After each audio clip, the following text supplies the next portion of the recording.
Hey Comics Spam, the new Fury of Firestorm #1 just dropped as a part of DC Comics' Next Level initiative. And at the risk of stating the obvious, Jeff Lemire goes hard. I'm on it. And let me be clear right up front, this is not the CW version of Firestorm some of y'all grew up with.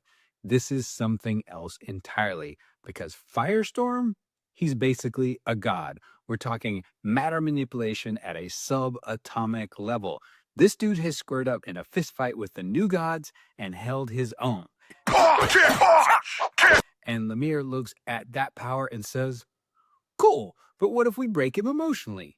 That's the lane. That's the idea. If you know Lemire's work, you know he's less interested in spectacle and more interested in damage.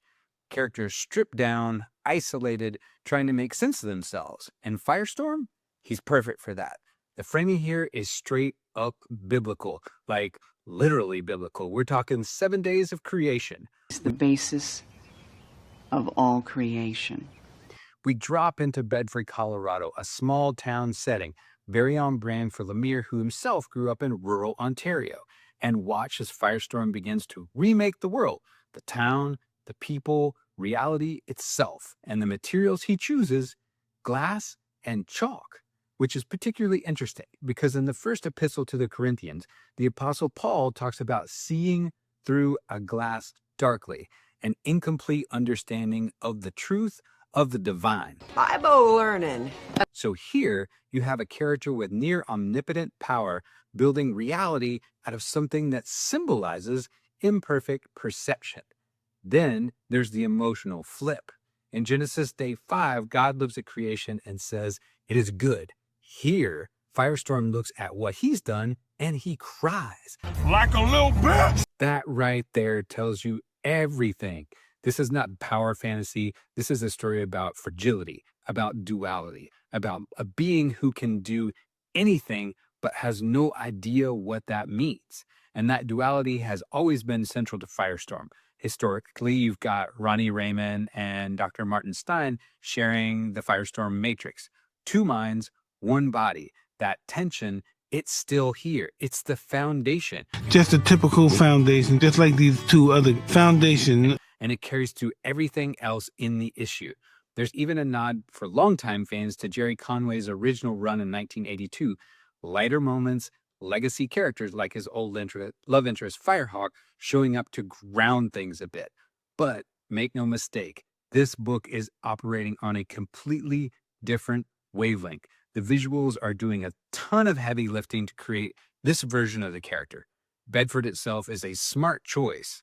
Open, structured, not overly visually dense, so your focus stays locked on the emotional core, not the background noise. And I don't pay attention to that shit. Then there's Firestorm himself.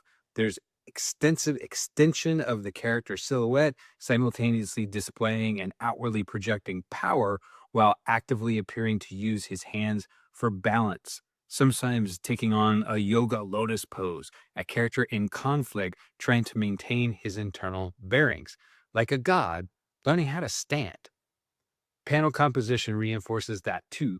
When Firestorm is not present, everything's grounded, eye level, human. When he is, the perspective shifts. Elevated angles, panels focused on his eyes, highlighting the otherworldly radiance from flaming sockets, displaying a numinous power, reminding you this is not a man. Or not just one anyway. He ain't even human!